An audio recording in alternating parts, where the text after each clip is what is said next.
Yes, your biological heart is doing more than you may have imagined. In recent years, neurocardiologists have made an exciting discovery. They found that the heart has its own independent nervous system. This complex system is referred to as the brain in the heart. It sends signals to the brain that are transmitted to the amygdala, the emotional processing center, to the thalamus, which synchronizes our cortical functions and affect our higher brain centers that are responsible for clarity of thought and decision-making. The brain also sends signals to the heart, mostly to raise or lower our heart rate. But when researchers look at the information traffic in the body, it's clearly seen that the heart sends a lot more information to the brain than it receives. Brain function is critically dependent on this information. Heart and brain are in constant communication. The heart is doing most of the talking.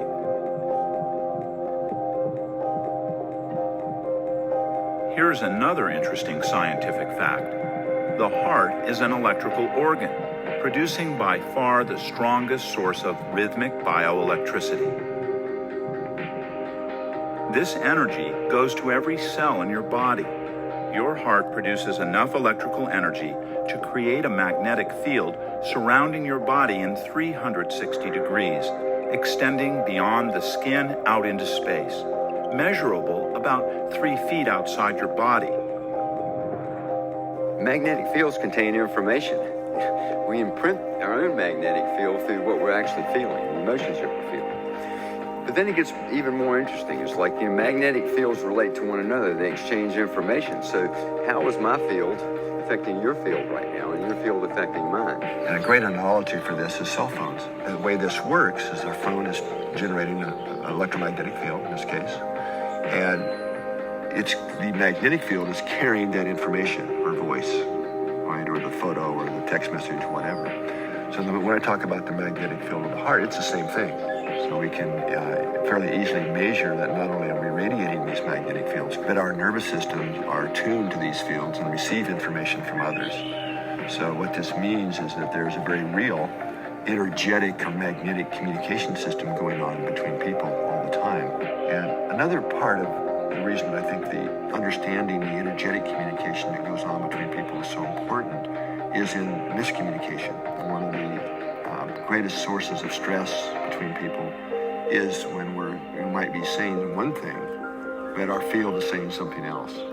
And that leaves them with a disconnect or a confusion, because our word said one thing, but we might have been sending another signal through our energetic system. When our heart-brain-body communication is working well, we can enter a state of being in sync with ourselves, a state of higher coherence. So what is coherence, and why is this important? Coherence is a healthy, measurable state. The term refers to the cooperative alignment between heart, mind, and emotions. Higher coherence is good for us. It's a healthy state that regenerates us. It directly contributes to increased emotional balance, stability, access to intuition, and improved mental functions, such as the ability to focus, mental clarity, bigger picture thinking, memory, improved reaction times, and coordination. Coherence is often triggered by an experience of regenerative, uplifting emotions, like those long associated with the qualities of the heart, such as love, care, kindness, appreciation, and compassion. And it helps us generate more of these heart qualities. Coherence can be measured using technology that measures the beat-to-beat changes in the rhythmic beating patterns of the heart, like HeartMath's Inner Balance Trainer. This is called heart rate variability analysis. It's a measure of the naturally occurring beat-to-beat changes in heart rhythm. It serves as a critical method for gauging human health. Coherence is a broad term in that it embraces many things, like synchronization, entrainment, a lot of other terms that we use in physics. But coherence always implies that the parts of a system, like within our body, for example, are communicating. There has to be communication, and that those subsystems, different parts of our body, are working together in a harmonious and energy efficient way. Well, coherence is something that's called actually medically psychophysiological coherence, which means it's both physical and it's psychological.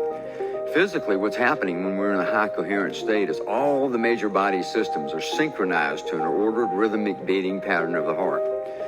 That's things like respiration, digestion, immune system response, hormonal response, and brain function. They all sync up. And when that happens, it's a very healthy state. And it's also a high performance state. All the systems are working together well. Less energy is being wasted. Reaction speed times improve. Visual field changes. All that happens when we get in this high coherent state. So that improves not only our mental functions, but also our autonomic nervous system, which controls 90% of the body's involuntary functions, from hormonal to immune response, to how well we sleep, digestion. If we can get all those systems in sync or coherent, then we have better health, better wellness, as well as more clarity and better connections and feelings with ourselves and others. So we can navigate through these stressful external situations with much greater ease and composure, so that what's happening on the outside doesn't cause us as much stress because our internal systems are in sync and coherent. Now, here's the psychological part. Coherence is naturally triggered when we are experiencing a regenerative, uplifting emotion, like the qualities of the heart. When I'm more appreciative, I'm going to be naturally more coherent. When I'm being caring to someone rather than judging them, I'm going to be naturally more coherent. It's really the body's natural resonant state. And love, care, compassion, these heart qualities are what are like oil for the system. They help create that state. Stressful emotions create a chaotic heart rate variability pattern, lower coherence. Incoherent heart rhythms created by our emotional responses start to shut down some of our higher thinking capacities. This can cloud our judgment, ability to discern and make good choices.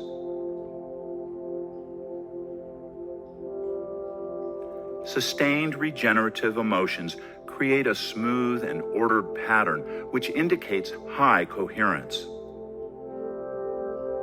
When people are feeling sincere, regenerative, heart-based emotions, such as love, appreciation, and compassion, their heart rhythm pattern naturally becomes more coherent. These coherent heart rhythms send signals to the brain that open up our higher brain functions. We get smarter.